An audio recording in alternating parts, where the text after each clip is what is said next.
where we get to brag a little bit, and that's the we as the collective we. We're going to talk about the goals and the visions and the strategies and all the things that you all worked on way before I got here. And part of your work was actually looking at developing a long-term vision for the community, and you did that. And you adopted in 2016, you adopted a vision statement, a 20-year look at what you wanted Asheville to be like. And what we're going to be doing is reviewing things that you all identified as priorities and talking about what you have accomplished. And when you did your vision and goal setting, you went through and said, this is what we want Asheville to be when it grows up. And I'm not going to read all of the things that are on this list because we can generally not advance this. Okay, there we go. I can sum up that vision statement by these kind of focus areas or core themes. Equitable and diverse community, transportation and accessibility, thriving local economy, connected and engaged community, well-planned and livable community, clean and healthy environment, quality affordable housing, financially resilient city. I mean, literally, there isn't a whole lot from a community building perspective that's left, except for maintaining and ensuring that government works, right? So there's a delay in the advancement. Gentlemen, we've stopped again. No, it won't. We tried it, yeah. So, by the way, you all have this presentation at your tables. You have the agenda, you have the priorities, and you have the presentation. So,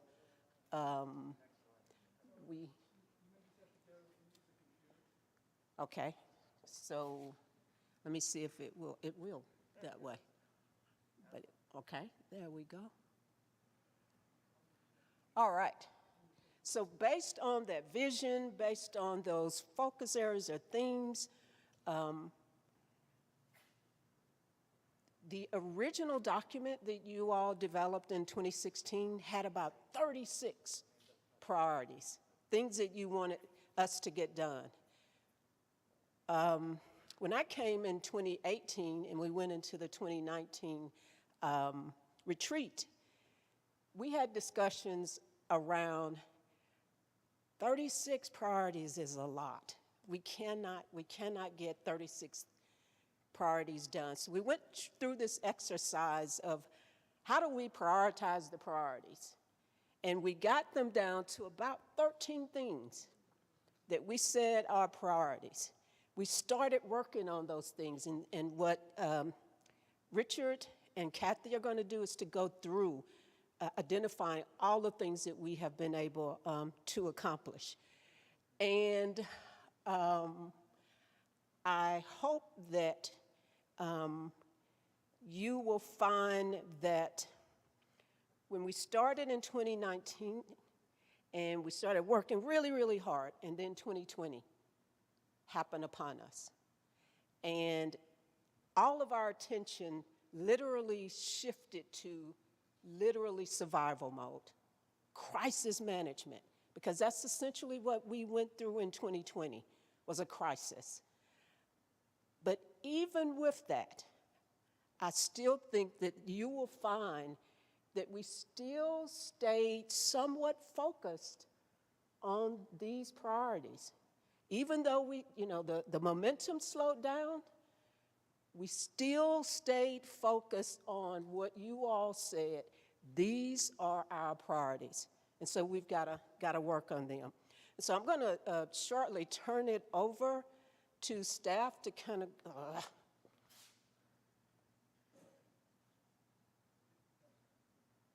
to go through,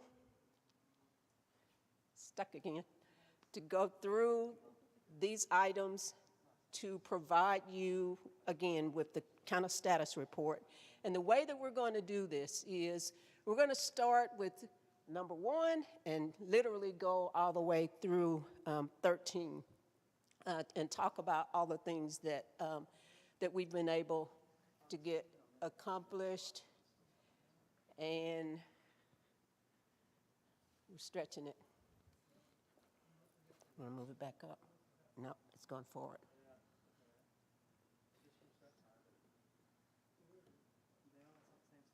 No. Hold on, you're going faster than they are.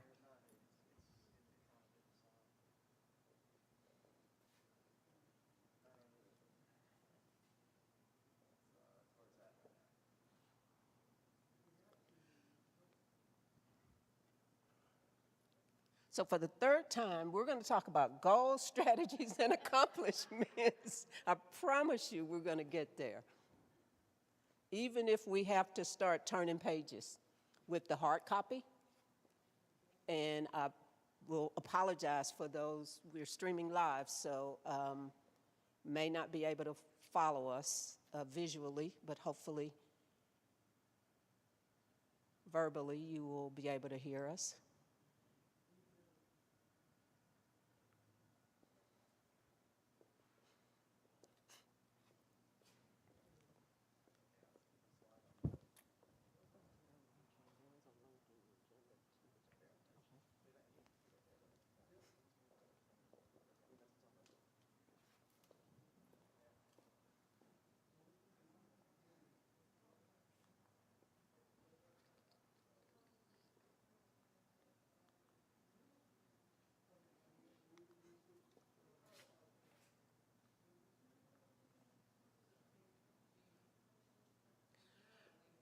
Yeah, there is a link. If you have.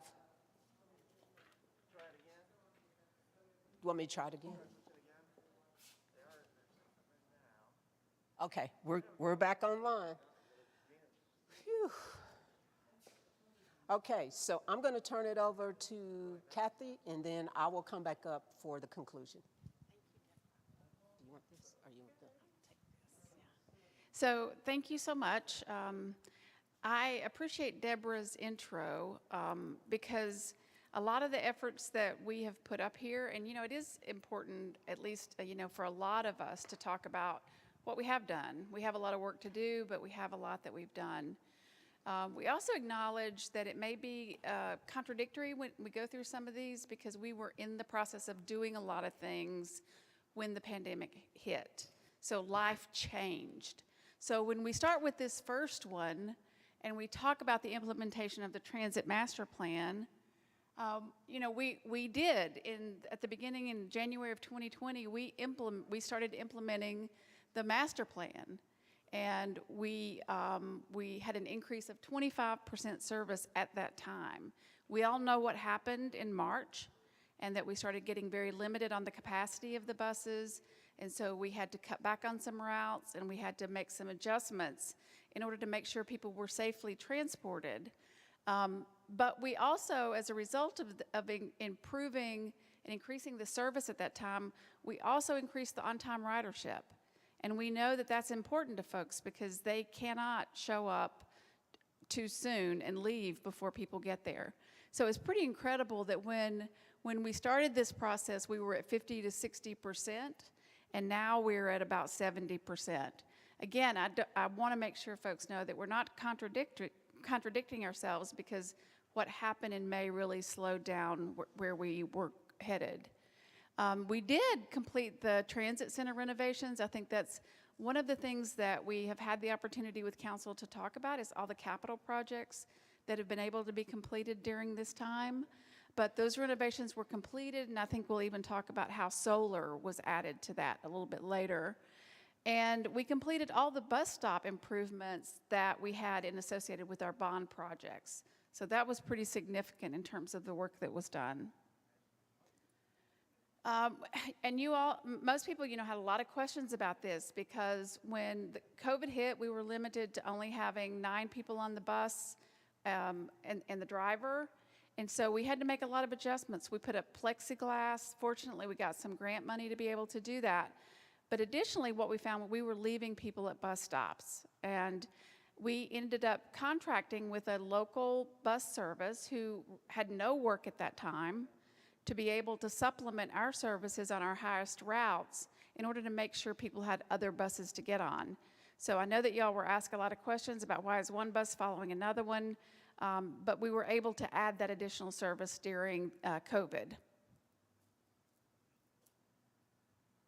So now we're going to talk about affordable housing development. You know, when I looked over this list, I think there could be a whole lot of other things that we could add to this. These are a few things that we have done that have significantly helped us. You know, it's hard to go through this afternoon piece without reflecting on this morning's piece and thinking about where we're headed in the direction that we're going in.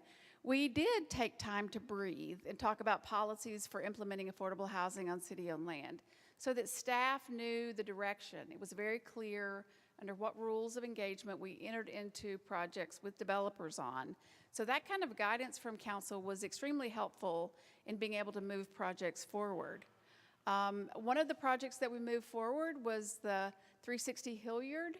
Right now, if you go there, in spite of the fact that that location suffered damage from a fire that was set by arsony. Okay, for some reason that didn't sound right. Arson, yeah, thank you. Practice grace, right? Didn't we learn that earlier today? We are all practicing grace.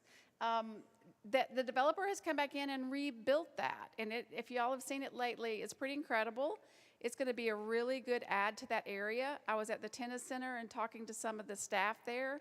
They're very excited that that project is coming in beside them. And we are going to be able to get 34 affordable housing units over a 50-year period as part of that project. That project will be completed the summer of 2021. So we're very close on being able to add those units. Again, with affordable housing, when I say we, the city purchased around 5.5 acres of property that used to be the Matthews Ford site and located at 319 Biltmore. We have issued requests for proposals for developers to come in and do a master plan for that project that would include mixed use and mixed income on that piece of property. In the fall of 2020, staff issued an RFP for 3 separate lots, and these were primarily referred to in previous years as the dollar lots, but they're properties that are for single-family homes that people are able to bid on and be able to get and be able to build homes on. Next, and probably most notable, you know, we all are familiar with the Bowen Report and the need for affordable housing in our community. We all, I think, have had a deeper dive this year into the need for more deeply affordable units. I think what we're finding is that the 80% is really more of a workforce housing model for us. So when we look at using all of the city's tools, including the LUIGE, the Home Housing Trust Funds, affordable housing, we've been able to leverage this along with private partnerships, which we've heard this morning is key to us being successful. To create the number of units that you see before you, there's a total of 373 units. I want to point out the number of those that are at the 60 and 50% AMI level. And that's pretty incredible because we have struggled to meet that level. We went through and had some experts come in last year and talk to us about how much you have to do to get those units at that level. So creating those lower AMI levels is a significant accomplishment.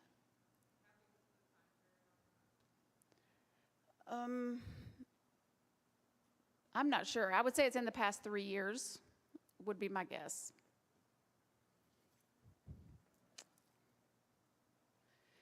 So quality affordable housing, you know, we were fortunate enough, our community was fortunate enough to be able to get some funding to help with some real crisis that our community went through. This morning I heard a lot of conversation around our community members that are in crisis. We did get some money to be able to bring on Pisgah Legal and Homeward Bound to be able to help those folks who were in most crisis Pisgah Legal helping folks who were on the verge of being evicted if they didn't get rental assistance, and then Homeward Bound being able to make sure people could get into housing. So they've used that money effectively. We did some pretty unique things. I mean, we were tracking what other communities were doing, especially with our homeless population. This building that we're in was able to be used for congregate housing at the beginning of the pandemic. We had 60 beds laid out around the exterior portion of the building so that people could come in and be safe and not be, having to sleep on the streets at night.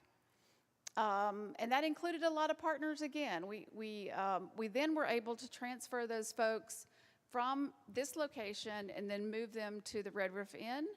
And we were able to provide that as what we called non-congregate living. And we're able to house 136 people there. Of that number, 33 of those people have now moved into permanent housing. That's an extremely significant number for this community. We have not been able to accomplish that in any given year.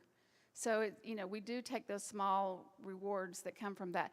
Plus, it set the model for us of what could work in getting people into permanent housing. The projects were funded, I will tell you a significant part, when Harrah's was the location for this, we received money from Dogwood Health Trust for that. When we moved to non-congregate and then opened another Code Purple, we had Dogwood, the county, partnerships, all at the table for those. And we will receive reimbursement through FEMA for the Red Roof Inn location. Partnering with the Asheville City School System through equity collaboration. I will tell you that I think I've been here a number of years, and I think this is one that we've always struggled with. And I have to say that I think Deborah helped us figure out how to do this by helping lead the group into how community helps with education. So we are fortunate that through her leadership, there was an equity collaborative that was able to go in and look at the disparities and work on that. And she even facilitated that group to help make it happen, which ended up having a lot of accomplishments that came from it. And I think one of them came to you all that Richard will talk about in a little bit, came to you in a presentation last week. But we participated in the Equity Collaborative, and Deborah facilitated that. Creation of the pods, those have been extremely successful. We have several locations that are city community centers, and we allow students who were kind of falling through the cracks at the Asheville City School System to come in, being taught by assistants at those schools, and then we provide recreational opportunities for those students. We're now in discussions to see if that is a model that needs to continue, and looking at data to see how well those students have performed. And then we were the first in for internet access to the Housing Authority. What we heard is that was a real hindrance in being able to have kids be able to do virtual learning. And so we came to the table as well as other partners to be able to make that happen.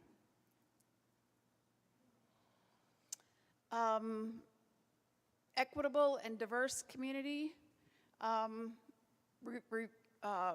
Reduce racial disparities within city government. We have created a policy for the down payment assistance. We're in the process of getting that implemented. We don't have that in place yet, but we do have the money available for that. We hosted a virtual cohort of businesses, peer-led businesses training for our BIPOC community that was very successful. And throughout the pandemic, we have been able to maintain our CALA program, which has been one of the most successful programs in the country. We have a lot of folks coming to us asking how we have made that program work.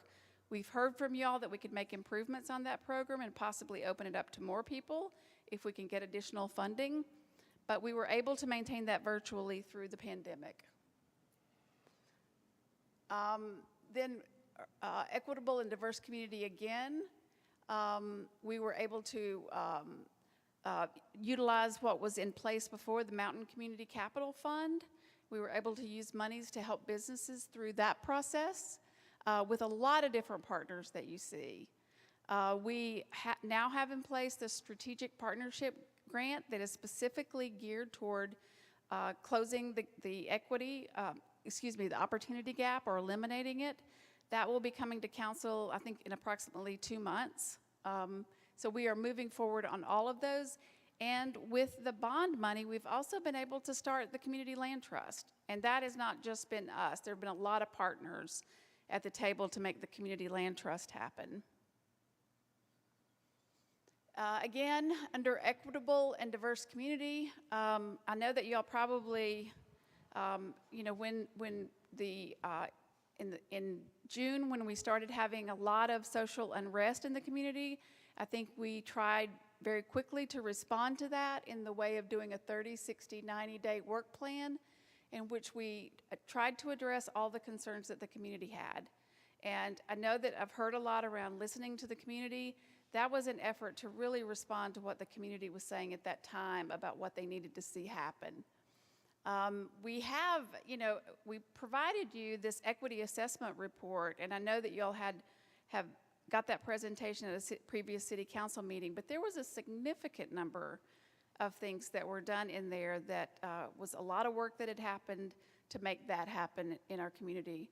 I mentioned earlier, and an outcome of working with the school system, the program that you saw in a presentation that came before you that Peggy made was the United for Youth Network, of which we're participating in.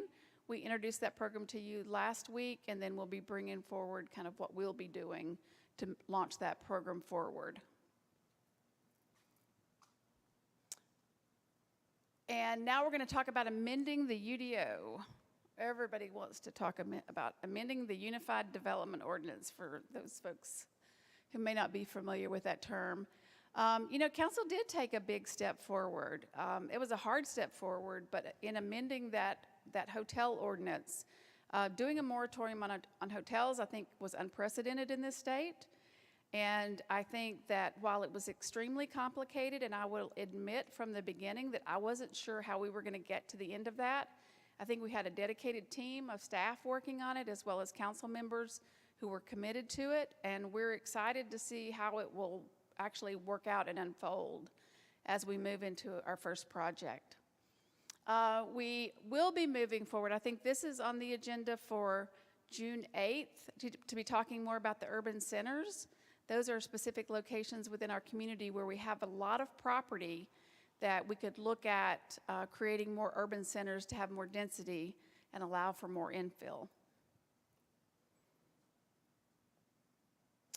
Okay, I'm getting close to the, again, I think Deborah talked about being in crisis and what we felt when the pandemic started happening. I will tell you, there was such a leaning in of our staff folks of how can we, even if we aren't first responders, how can we step in? How can we lean in? How can we make this happen? We're working on the open spaces, but the Asheville Shared Spaces was a program that was worked on by our Planning and Urban Design Department, and it was really going out door to door to businesses and say, what do you need to stay open? How much of the sidewalk do you need? How much outdoor space? It was working with folks that in our fire code, the fire department under the fire code, to be able to develop those standards so that people's businesses could survive through those times. We struggle some. I think Councilmember Turner was a part of some of those initial conversations. How do we make this happen in our community? But it was a huge success to the point where people want to continue moving it forward.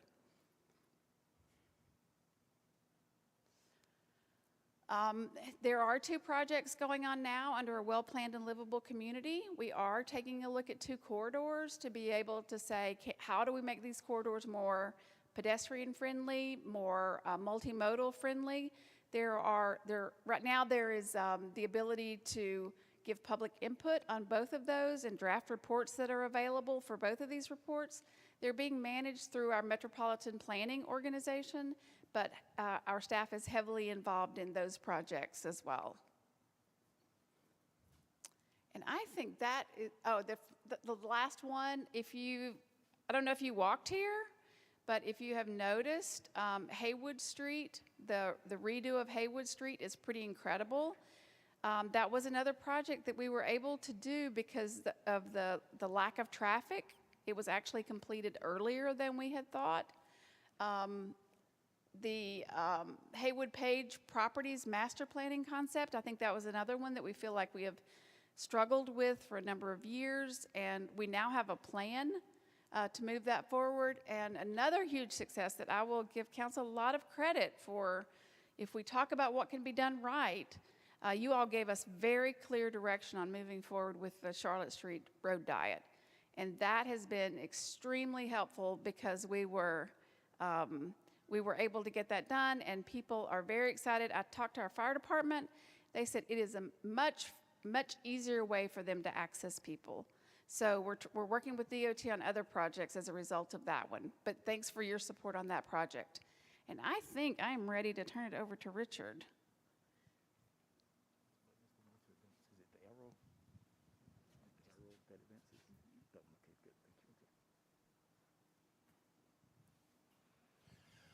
Good afternoon, and thank you, Kathy.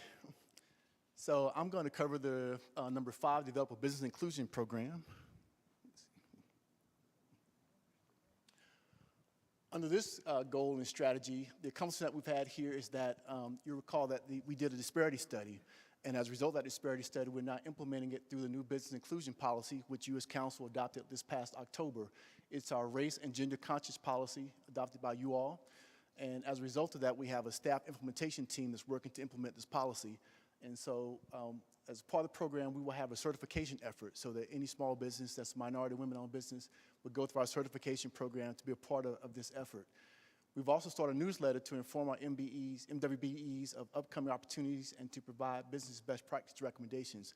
This is our way of keeping everyone informed about our efforts under our MWBD program, our business inclusion policy. We've also had a vendor pop-up fair, which was the One Love Holiday Market, which was hosted at several locations. We had 8 vendors who were there for over 8 weeks selling their goods. We also have a grant from the North Carolina IDEA grant that we use to purchase laptops to loan MBEs who do not have connectivity. We've also hosted webinars on the Paycheck Protection Program and other grant opportunities, and partnered with nonprofits to support the MWBEs through classes, workshops, and one-on-one training. And we also made sure through our One Buncombe Fund that those funds were being allocated to support our MWBEs as well. The next one is to reduce our municipal carbon footprint by 4% per year. Under this goal, we've installed solar panels on the roof of our transit station, which Kathy mentioned earlier. We developed a 100% renewable energy roadmap, which has all of our policy and actions we're going to take to actually achieve this goal. We worked with Buncombe County on an aggregated solar RFP. We did it with the county because we were trying to get a larger package put together that other folks may bid on to install solar throughout our community. We've also, as council, you all adopted a resolution on the declaration of a climate emergency, and through that effort, we're working on the climate justice plan. And we've also, this year, Duke Energy puts together an IRP, an integrated resource plan. That's a plan they'll use to deliver energy over the next 10 to 20 years. And for the first time, the city of Asheville has been involved in this process, along with several other municipalities around North Carolina, to make sure that local governments are represented as Duke puts this plan together. Under the clean and healthy environment, we've revised our tree ordinance that council adopted in September 2020. And we've also had an engagement in 2020 that yielded the development of a climate justice data map. This was to help identify BIPOC, which is our Black, Indigenous, people of color communities who are most greatly impacted by climate change. And we've also did a listening and learning report from our community leaders.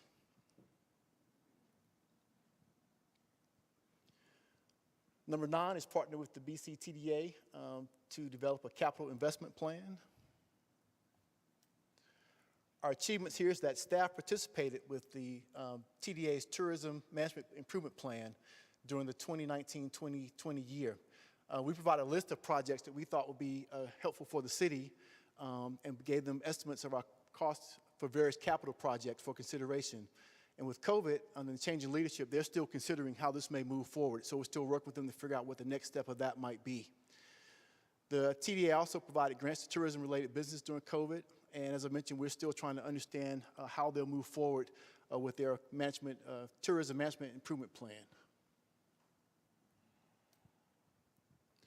Under Financially Resilient City, our accomplishments here is that you all have adopted a legislative agenda, which includes such items as restoring the state maintenance assistance program and the authority for us to conduct a referendum on the 1/4 cent sales tax for transit. We've also taken advantage of our COVID funding as well to implement additional safety protocols on our buses. We've also continued discussions with the legislative delegation and with Buncombe County. We've also hosted meetings with our stakeholder groups to educate and gather feedback on the possibility of the city obtaining a more diverse funding revenue, such as a food and beverage tax, an occupancy tax, and as I mentioned before, the 1/4 sales tax dedicated to transit. With the legislative agenda passed by council, it supports reforming the local occupancy tax utilization, and we continue to have these conversations with our local delegation and also the Tourism Development Authority, TDA. We've also worked as staff to prioritize our maintenance needs across all facilities. As you may know, we have a number of facilities and we need to maintain them, and so we're trying to make sure that we make the proper investment to maintain our facilities over time so that the facilities don't deteriorate and that our costs won't continue to grow over time. We have a significant backlog with those projects, and so we're trying to make sure that we get ahead of those and provide adequate funding to make sure we can maintain our buildings and facilities. Under the same heading here, we've also completed our North Fork Dam improvement project and also the renovations to the transit center. The legislative agenda you passed, which I mentioned before, has these 3 items we just talked about previously in the previous slide. In our legislative agenda, we've established the Office of Data and Performance, which will help us begin to use data to make data-driven decisions throughout our government. Approximately half of the bond funding that we receive, we've spent so far and is under contract. And we've completed a number of projects that we have listed here, such as the Richmond Hill Park improvements, the playground, ball field, and sports courts improvements, park lighting improvements, the Tempe Avery Montfort Center, and several others are listed here. You may recall at the manager's report a few months ago, we also did a virtual ribbon cutting, if you will, to show you the number of projects that have been completed in our community. As Deborah mentioned earlier, she mentioned how we stayed focused on your goals, but we're also really amazed when we put that report together of how many capital projects have been completed during COVID. So we continue to move forward with our capital projects. Now I'll turn it over to Deborah. Thank you all. Appreciate that. And we certainly aren't doing this to pat ourselves on the back or say that. Why not? It's a good point. Good. Sometimes we don't celebrate, quite frankly. We don't celebrate enough. But I don't want the community to think that we are understating the need just because we've done some of these things. And Mayor, your question about the time period for affordable housing, 18 months. So, connected and engaged community. We've tried to, as we have evolved into this, I guess, era, this time frame of doing everything virtually, to say the least, we weren't prepared, but we are. I think we're much better at it, and I think we got there relatively quickly, quite frankly, with a lot of heartburn, and especially for the staff that is behind this curtain, but who deserve a lot of credit for where we are. During the social unrest, we had to delay the budget adoption process. Didn't happen in July. I was having a conversation with the consultants, and I said, you know what? I don't think there were many communities in this country that delayed their budget process until September to respond to trying to reimagine public safety and how those services would be delivered. I'm not going to go through all of those because the one thing that I want to get to is that you all have a good framework. You really do, in terms of, or we have a good framework in terms of these focus areas, things that we want to get accomplished. But what you probably don't see is you don't see reparations. And that was intentional. It was intentional because I think all of these things that we've accomplished, all of the focus areas is about reparations. We can find some sense of reparations in all of the things that we have done and that we plan to do. And please don't take this as me understating what we need to do in terms of reparations. But I would suggest to you that if adopting the resolution and creating a process of addressing our concerns is the best that we can do, then shame on us.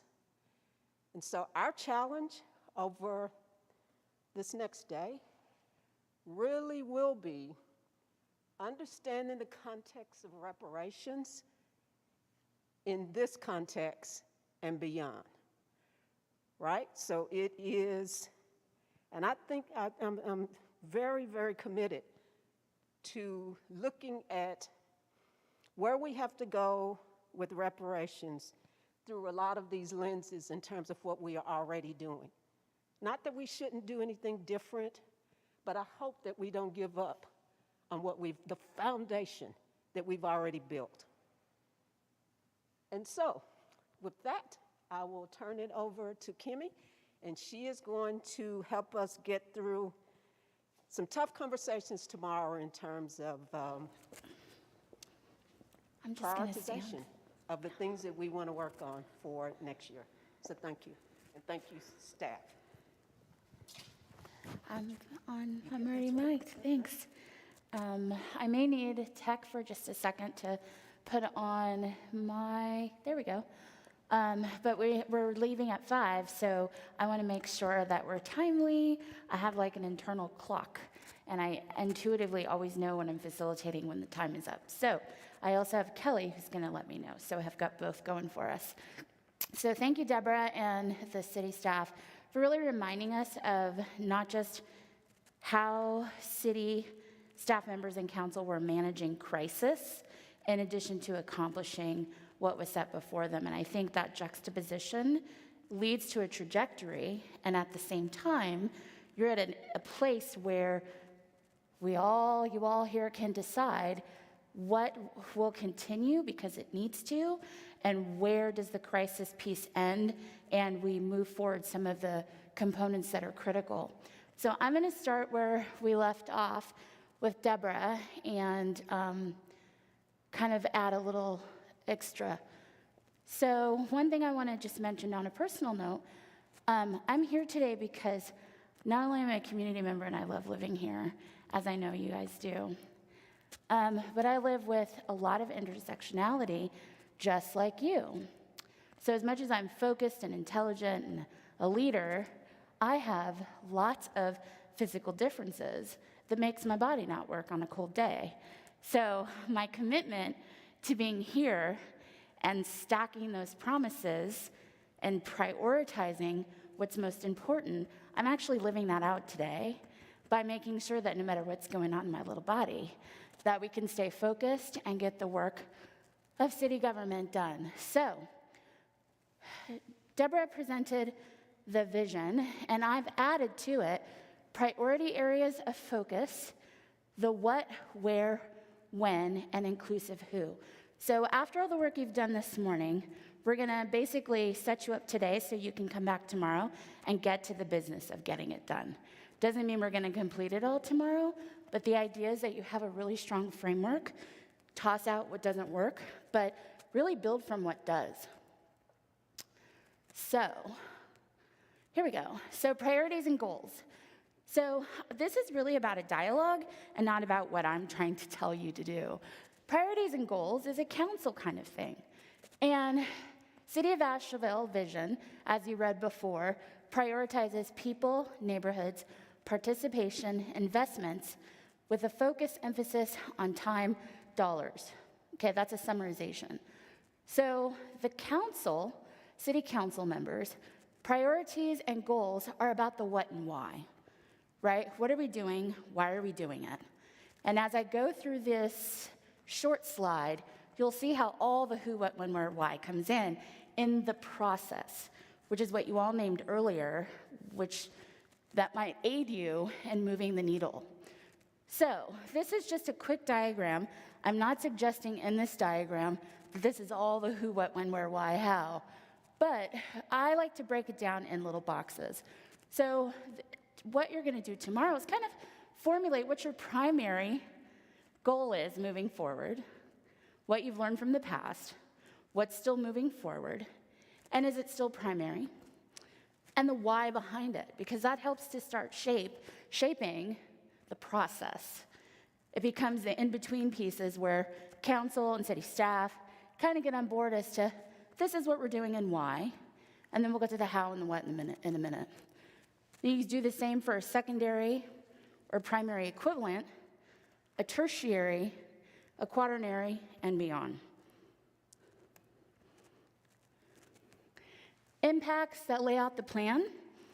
So that's a council and staff component. And I think, with me being involved today, I've noticed that there's a lot of relationship between you all that builds the impacts. So city council establishes the priorities within the vision while communicating with city staff the desired impacts for laying out the plan. So I think Nicholas did a great job earlier, and you all did a great job earlier, really identifying the intersectionality of the people and their priorities, because we all represent constituents, not me, but you all, and that becomes the what, why, and how. So together, you create the what, why, and how, and so that becomes in the 1, 2, 3, 4, 5, 6, 12, 13. Strategic priority number 1, and the desired impacts, and the what, why, and how. The strategic priority 2, same, and the third. So the idea here is that we're walking through steps, and this is just giving you like a framework of how to think of it together. You're going to glean some things from the past that some of the senior members have said, this really works. What do you think about this? Nicholas gave you a piece of homework that said, bring your priority to the table tomorrow, your asks or requests. And with that, we're going to start to formulate. So, then you're going to set the plan. So as you have just heard from city staff, they're really good at setting the plan, which is they incorporate the how, right? With the internal who's in every department, into the what, the where, and the why, which was established in the prior pieces. So there's this succession of items. So priority how number 1, what department's activities and impacts need to be created, the gaps will be created from going in this direction, what's missing, what's being established, and on and on. And then finally, may I have one more? Progressive actions with timeline. So that is also a council and staff component, which is engaging the when and the when, right? And it isn't about always having individual wins, as you've stated earlier, but really the win because you've set the priorities earlier, back here, and you said the why, and as a result of working through this process, again, I'm not suggesting you're going to get it all done tomorrow, but it creates this timeline, the agreements, the choices, the accountability, the personal leadership that we've all talked about, that actually becomes the blueprint for getting it done. So with that being said, tag him when you want, Nicholas, because my legs are betraying me. When we start, we're going to do an exercise now.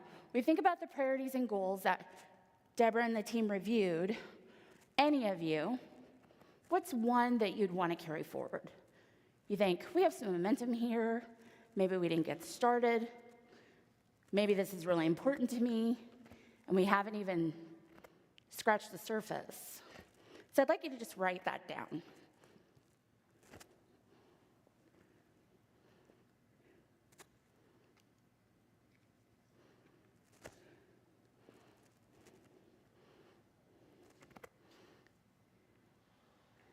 And as Kathy so eloquently said, there's grace. So some of you like to think. We're going to give you that Jeopardy 60 seconds. No music allowed or attached, I guess. But for those of you who want to share, if you're ready to share, what's the primary priority that you're thinking you want to continue forward? Wasn't even scratched? You want to elevate and amplify? Let's start the process. Affordable housing development. Do you want to unpack that and say a little more, or just? Well, I don't think that, I don't think that's ever going to be checked off of our list. But, you know, keeping it front and center for me is going to be important. Great, thank you, Gwen. I'll echo the housing. It may be my primary focus for my entire life, but I also think we have one that is an unexpected addition, and that is recovery from the pandemic that wasn't spelled out in a plan because we didn't know it was coming. And may I bring you a chair? I'm going to be okay. It's not long, right? Thank you, Sage. I would echo that. I think, you know, the city's going to receive an allocation of funds that need to be, you know, they are earmarked for recovery. And it's a lot to administer. And I think for this year, we need to, you know, kind of go outside of where we've evolved traditionally in our buckets of priorities to build in the recovery piece. And I'm quite anxious specifically to see how we can urgently, more comprehensively address the homelessness crisis that we're experiencing in Asheville, and bolstered by the funding we're receiving from Congress to address that specifically. Very good. Anyone else? I want to piggyback on Sage, Esther, and Gwen, but adding the an equitable and diverse community to the discussion about affordable housing. So like layering in what Deborah Yes. mentioned about layering reparations into all of what's being discussed. As well as the thriving local economy. Excellent. That may be worth mentioning with the recovery as well, perhaps like a just recovery, you know, using an additional lens to make sure that we are assisting those who were impacted the most. Wonderful. Anyone else want to add? Still thinking? Anyone thinking about it? Because it is a big question. It's not like it's just a question, it's a big question. And want to unpack kind of your process? This is where some of that what was happening earlier, where it's like, well, I need more information, or that could really be a moment where we could uplift that.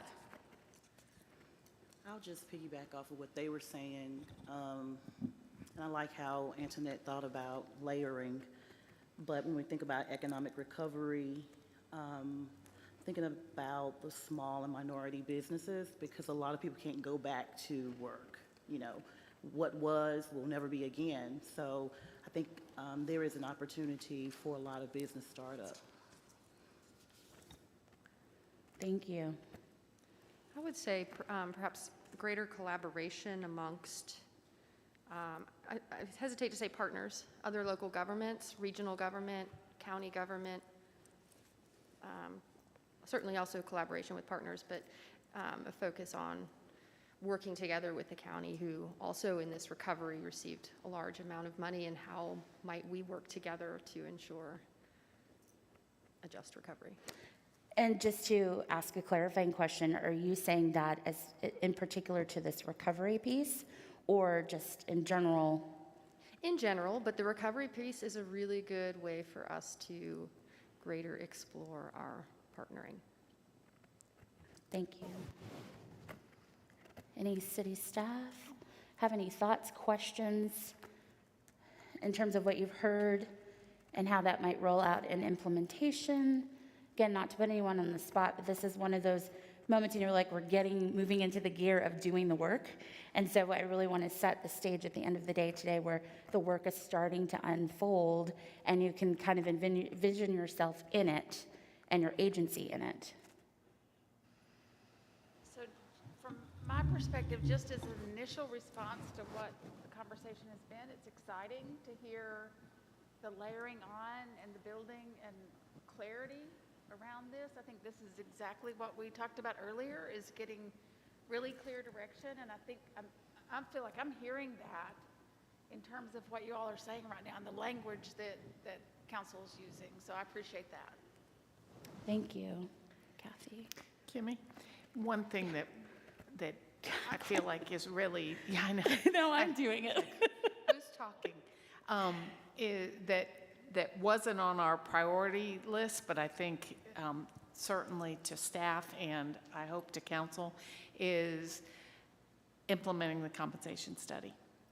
That really wasn't on those lists, but, and it kind of covers a lot of things, but, you know, we have a big hole in our compensation for city staff right now, and it's kind of an urgent need. Thank you, Gwen. Nicholas, do I see you? I'm sorry, just so I'm clear, so I'm tracking two things. I'm tracking your reaction to, from the 2020 list, which was really created in 2019. From this list of 13 items, areas that you believe should remain primary responsibilities. And I'm also hearing sprinkled in some new priorities that we should talk about and consider tomorrow. Am I tracking with that? Just so I'm clear? I'm tracking. Okay, very good. Y'all tracking? I think so. And in that vein, I'd like to expand upon the affordable housing to include houselessness and unhoused, homelessness, et cetera, housing first, perhaps. If we're going down the list of things that we still prioritize, I would say that partnering with the city schools and working on the education gap and amending the UDO are also up there on the list for me. Thank you, Sage. Y'all are getting into it. You're ready. You're ready for the work. Kim, this is Kimmy. Sorry, Kimmy, this is Kim. I'll get that. I'm going to mess that up a couple times. I will too. So I remember when I saw this prioritization happen in 2019 from the audience, and it's like the fact that a clean and healthy environment just barely squeaked in as a top priority is a concern, because I think we're not anticipating the next emergency and the future losses and what it means. So I think that part of what we can do is develop a rubric or a metric of some sort to track our outcomes on how we work with our community, not just for. I think we'll get better results. Our dollars will go farther, because if we just maintain the same gaps that are perpetuating the wealth and income inequality, we'll have the same outcomes around race and class. And I don't think that's what any of us wants to see happen. So we might have to try to do some more creative things about engagement. That could look like participatory budgeting, which others have named before me. Thank you. Kim, that reminds me of something Deborah said earlier about how reparations was throughout all of those goals, and I wonder if environment should have that same context. I really just want to say I don't know if you're noticing, but I'm noticing that you're really getting real clear about the key priorities and layering some of the other priorities as overlays to say, like, maybe this isn't a standalone, maybe there's an encompassing effect to give a more holistic approach. So I just want to offer that I'm hearing that from several of you. Doesn't mean that everybody's saying that in the room, but I am hearing that as a theme. Nicholas, do you want to add anything? Kelly, how am I doing? Do I have about 10 minutes left? You have about 25. 25, wow. This is good, great, keep it going. Do you want to work on a priority number 2? And this is a sketch. We're going to come back to this tomorrow. You'll have time to sleep about it, maybe make some phone calls, and we might start anew. But this is, if we can get a little bit down the road, then we can go back and refine, especially with staff, to get into the okay, well, how are we going to implement? What are the key priorities to take away from this? And this timeline, is this going to get away from us out of 2021, or is there something we can really robustly do? So, you know, since we did this list, a lot has happened. I mean, the last time we did this, we weren't we, and all of us, and a lot has happened. And, I think we always have community safety or something thereabouts on this priority list, but I think our goals around reimagining public safety should be furthered. I think the plan is to further them, but I think without saying that, we might not see that happen. And specifically, there's some really incredible and unique opportunities that are kind of coming together. Again, we're receiving funding from the Congress to the tune of millions of dollars, but specifically earmarked for very precise things. However, there may be a way to leverage funds to partner with the county to expand their pilot program around community paramedics. I just did a ride-along with the county in their community EMS program, which is housed within the emergency management system, where they've partnered EMTs/nurses with crisis counselors and substance abuse counselors and mental health counselors to respond to a crisis in community where it's much more appropriate for a team like that to show up on scene than, say, a policing response or just a fire response. And they're piloting it, but it has all these tentacles that need to be addressed. Our 911 system needs to be integrated. They need more ambulances and more vehicles. They need more staffing. We might need more EMTs within the fire department to partner with the county system to expand this program. We need places for people to be able to go if they are in crisis.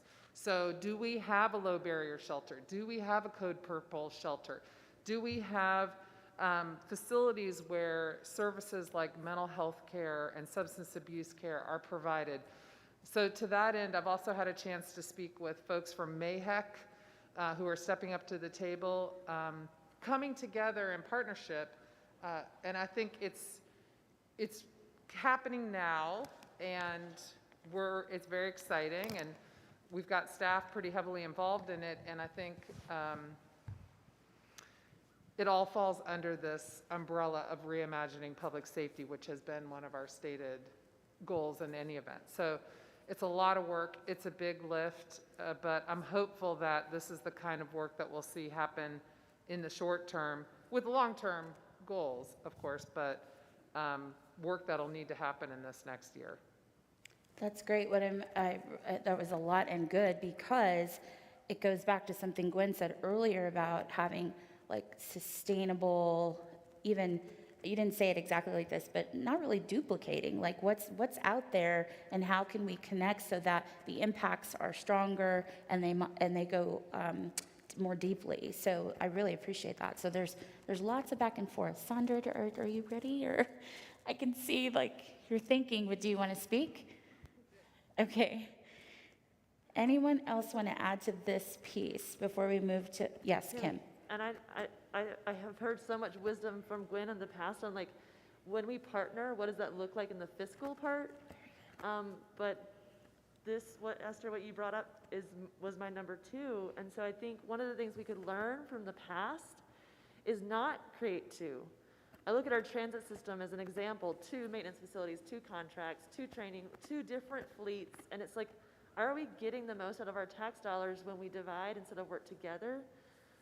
So partnering on community paramedics sounds like a step in the right direction, and rethinking what public safety means.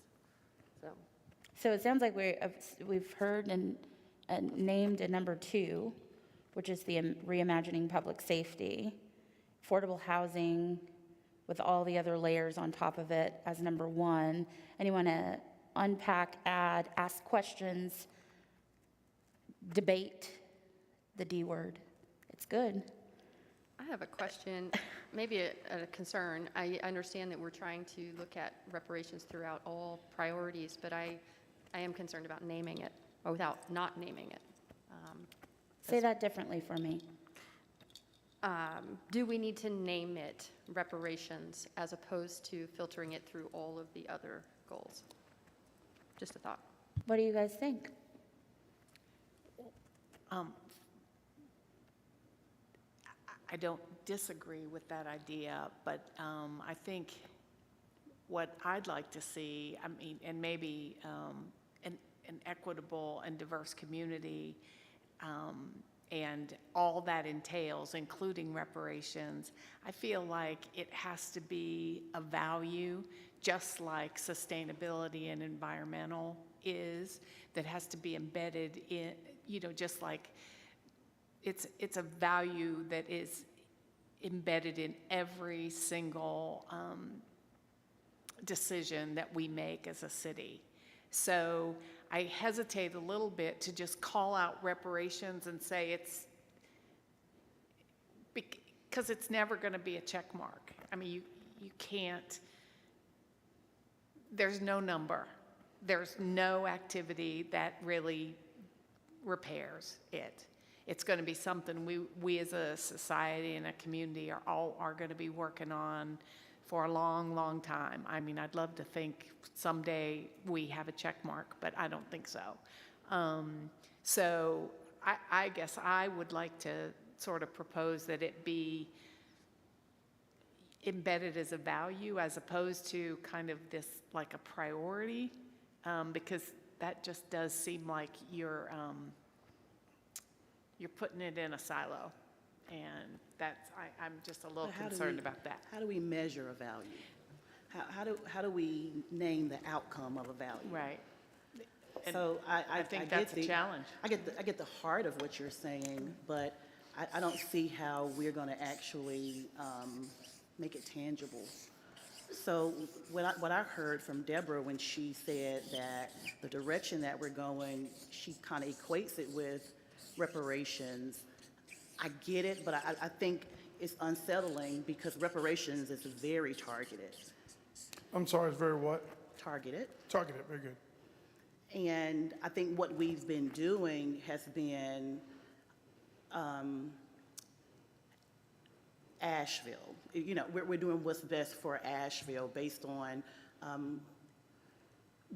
the overall need.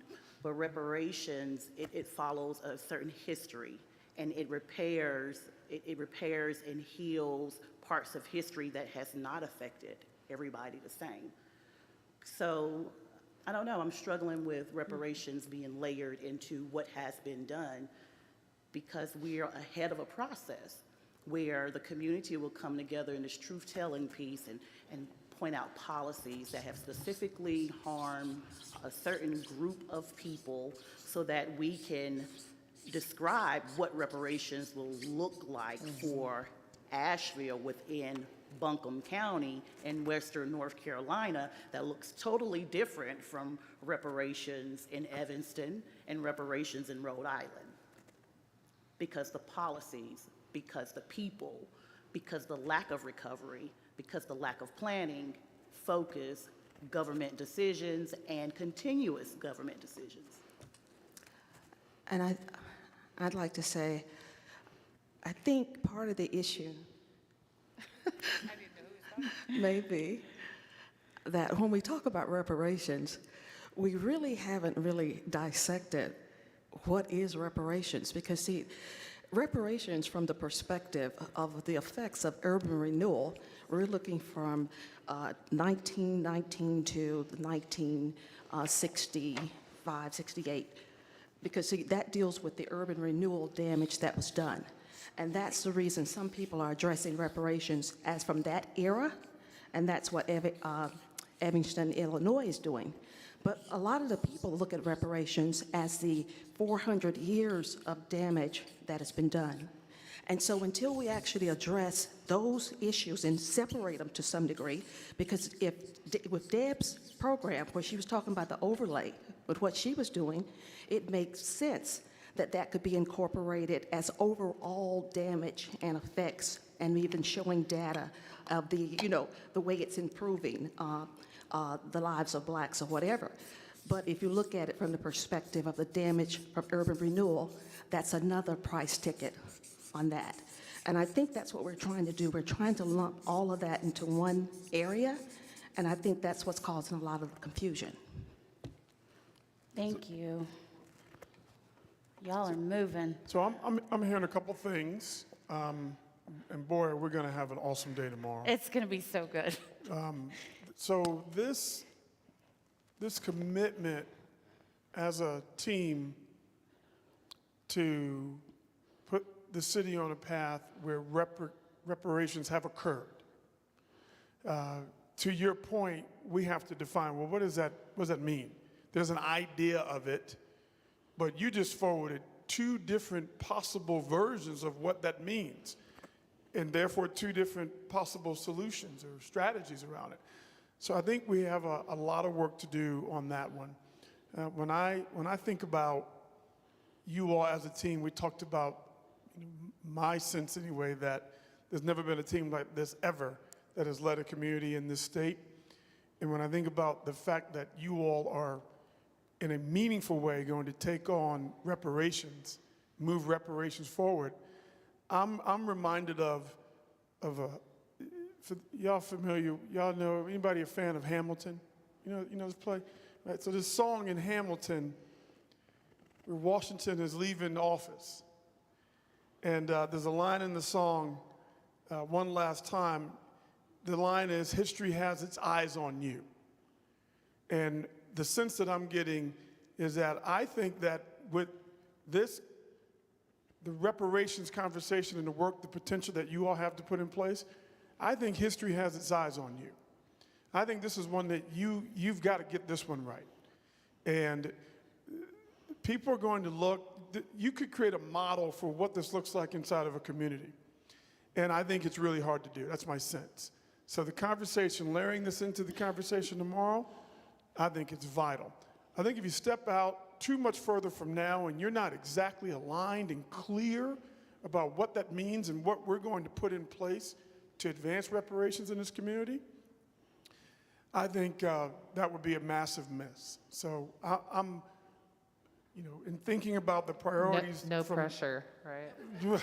None whatsoever. Right. Yeah, but this is... The original Hamilton was called the mixtape, so remember that piece, the mixtape version. So I've been with you for almost a day now. You're up for it. There's no question about that. You're up to change the game. So this conversation that we're having, looking at the priorities that were created in 19, started to be executed in 20, COVID hit, but you had a lot of success. So first getting clear with what from that list remains as a primary strategy, priority. And then tomorrow adding to it, and you've got tough decisions to make. The list is 13, right?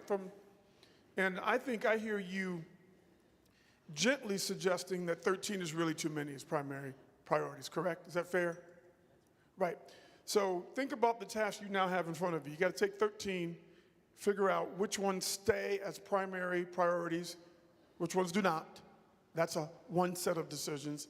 And then you've got to layer in topics like houselessness, and what's the next iteration of that look like, and reparations, and lots of others.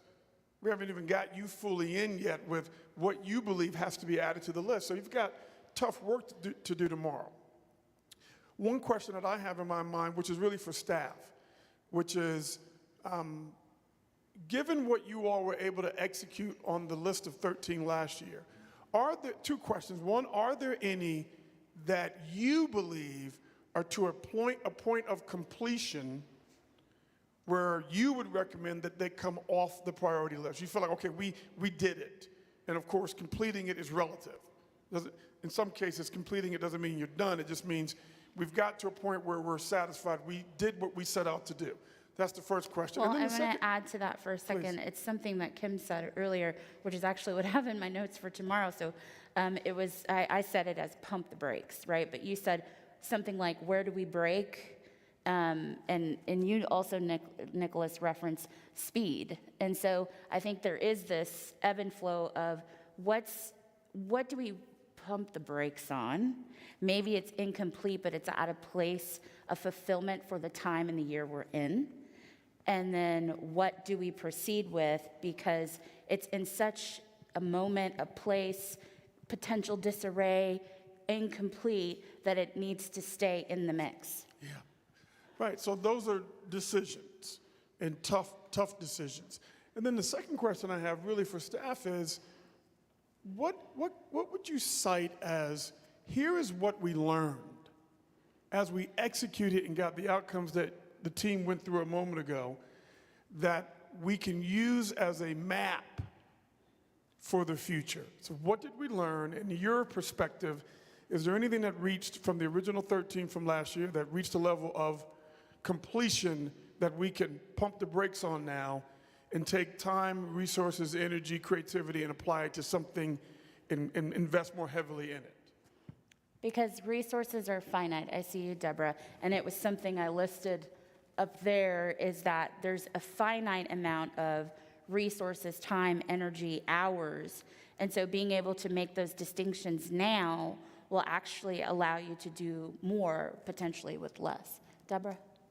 So what's that saying? It's carpe diem, seize the moment. And I think that's what we're about to do. If you asked us what should we stop doing, probably out of that 13, probably nothing. And the reason that I say stop doing is, we can walk and chew gum at the same time. However, if you want us laser focused on some things, that's where we need, because if we say, oh man, I got to drop the ball, I can't do that right now, but this is what they really want us to deliver. And when I say they, it's not just you all, it's the community as well. And so we're going to be, I think tomorrow, we're going to be trying to sift through not only what we think are our priorities, but what we think the community's priorities are as well. Second thing that I want to respond to is, what did we learn? 2020, and I think I wrote this as part of my evaluation, was the most difficult year I think most of us have experienced. But at the same time, it was actually kind of rewarding, because we finally realized the interdependence of us as individual departments, us as a local government, not just schools are here and the county is there and the city is there. In Charlotte, Mecklenburg County and the city of Charlotte fought all the damn time. When I got here and working with Avril and working with Denise Patterson, it's about 3 or 4 superintendents, but anyway, working with all the people in the schools, and we literally were all in, we leaned in.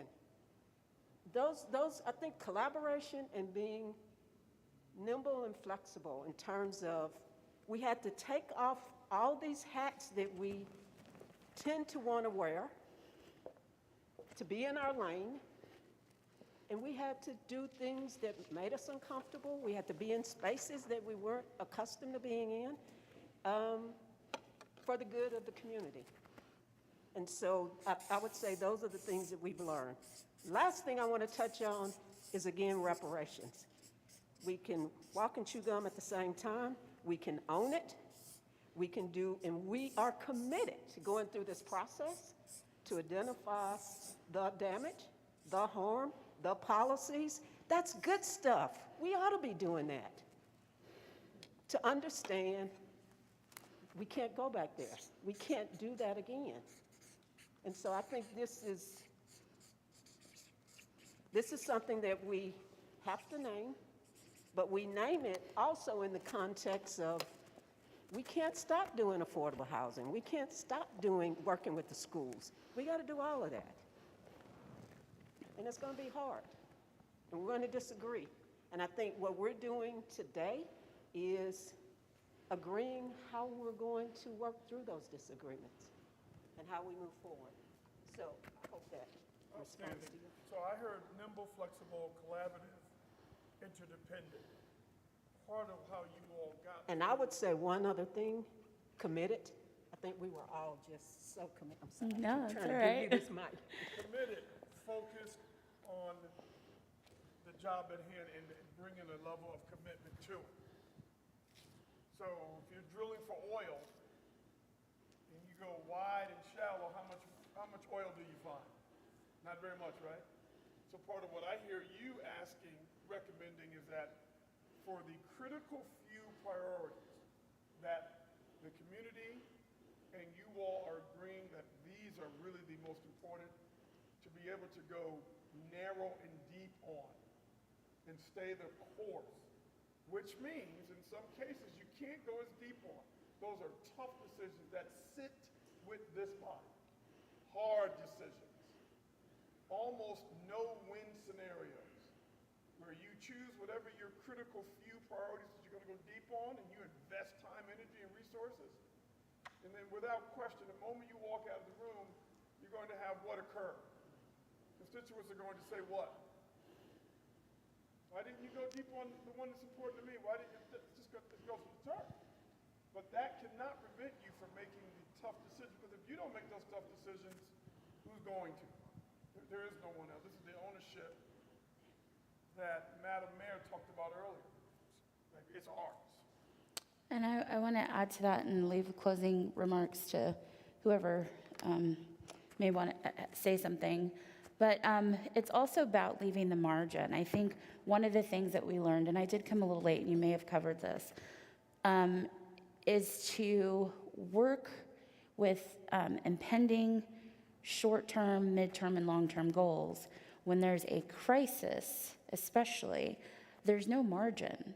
And part of what I think the work will entail for tomorrow and beyond is deciding where the margin goes back in. And, for me, I'm part of community, so I'm one person in a sea of beautiful people in our area. But more importantly, you all, I think, understand that more than any of us, especially city staff and council. So that margin piece is going to be just as important as naming the priorities, getting very clear, and saying if something jumps off, because it will, that's life, things come up, things happen, needs bubble up, where's the margin for being able to add to so we don't get lost and out of focus on what we already committed to. So with that being said, that's my little 30 minutes of getting it done, and then we're here all day tomorrow. Nicholas, Deborah, did you want to close with anything? Okay. So, good day one. Awesome. The margin, because that's going to happen.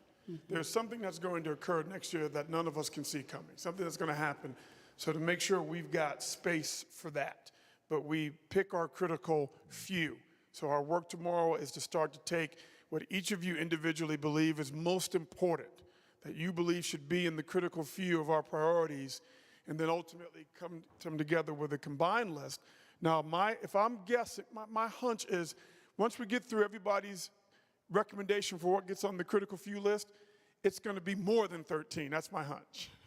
It's going to be more than 13, which means we've got to take it from whatever number that starts out with at the beginning of the day, and we got to get it down truly to the critical few. So we're going to have to make some decisions. We may have to broker some deals. Like, okay, I think I can get on board with these 5, if that or the other. So it's an awesome day that we have in front of us. I think I'd like to close out, if I may, by just having each of you share 1 or 2 words. I asked you early on, what's your state coming in? What's your mood, what's your mindset? So just, if you would, just share, we'll go around the room starting here, just 1 or 2 words to describe where you are as we wrap up day 1, with a lot of road in front of us tomorrow. But where are you, what's your state as we wrap up day 1? I'm really glad to be through day 1. Everyone did an awesome job, and I am excited to go into day 2. Outstanding, thank you. I think I'm over the top excited with how today went, and I'm looking forward to what tomorrow brings. Outstanding. Excited, looking forward. I'm committed. I really get excited when I hear this kind of direction and clarity. That's what we as staff want. We want to hear how we can implement with the skill set we've got the priorities that you want to have for the community. So I'm committed. I really am ready to roll. Outstanding. Stimulated. Stimulated. Outstanding. Leaning in. I love it. Gwen.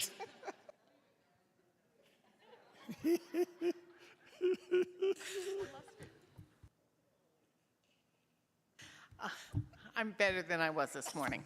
How's Very that? good.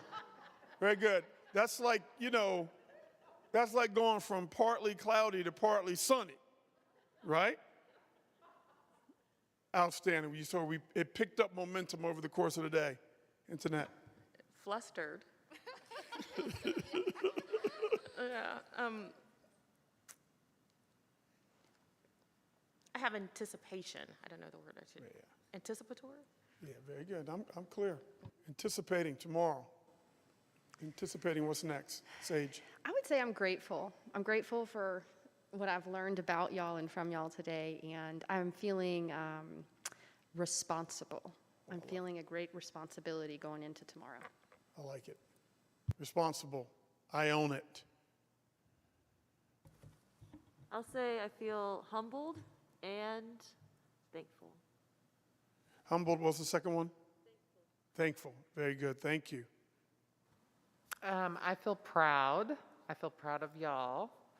And I feel proud of our talented staff for making all this happen for us today, and our wonderful facilitators for doing such a great job day one. So, Very good. Thank you. Proud. That's a wonderful feeling, isn't it? You just, man, I'm proud of this group. I want to keep referring to this notion of history having its eyes on you. I really believe that. I believe what you're doing here is historic. I really believe that. Careful and responsible. Very good. Careful, responsible, clear. Encouraged. Encouraged. Thank you. And this was an exciting, awesome day, and I feel very enthusiastic about tomorrow. Outstanding. Thank you. Where's Deborah? Let's get her in. I'm going to repeat a word, grateful to be a part of this team. And I don't think that we have given Jamie and her group, her posse, enough credit. And also to the Harris, Cherokee staff, they're behind, yeah. They made it happen under some difficult circumstances. So thank you all for today. Appreciate it.